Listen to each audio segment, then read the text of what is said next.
Hello, primary class. This is Miss Daniela with your story corner for the week.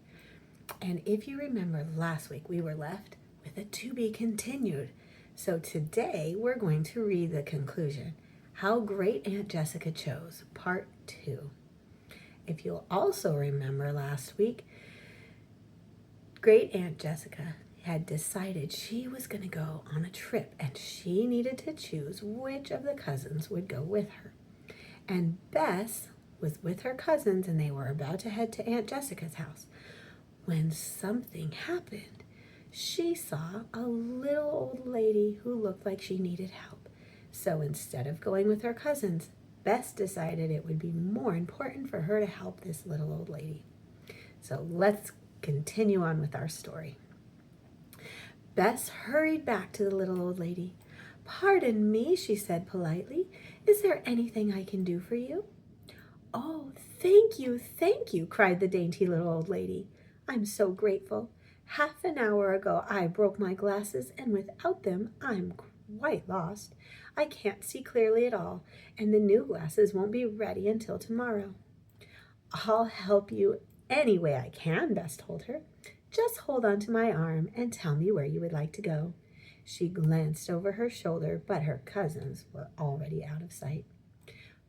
"First, I'd like to sit down quietly for a few minutes and have a hot drink to help me relax," the little old lady told Bess.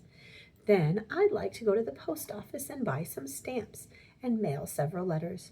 Next, I would like to take a taxi to the place where I'm going. But, my dear, are you sure that you have time to spare?" she asked.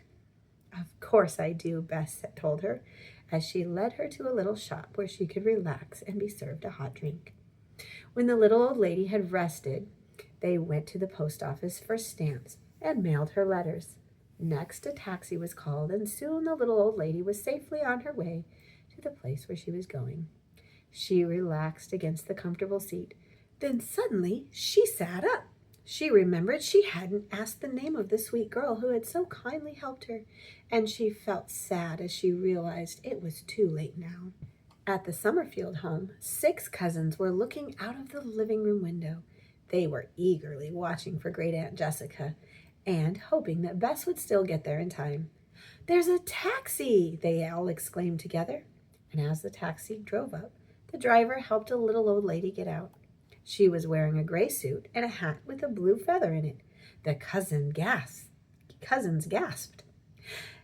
"Is that the little old lady that Bess stopped to help? And it's got to be Great Aunt Jessica."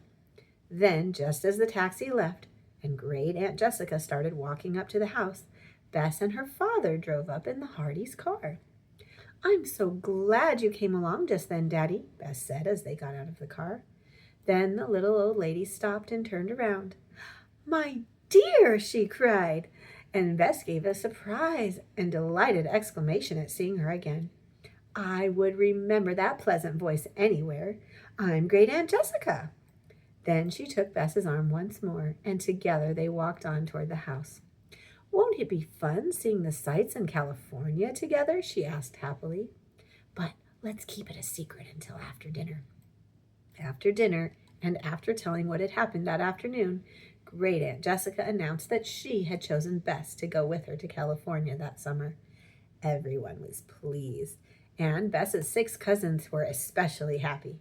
They all agreed that because of her unselfish help to someone she thought was a stranger, Bess deserved to be Great Aunt Jessica's choice. That's the end. But I think Great Aunt Jessica made a very wise decision, and how wonderful that Bess's cousins rejoiced and were so happy that she got to go instead of fighting and quarreling over who else would rather have been going.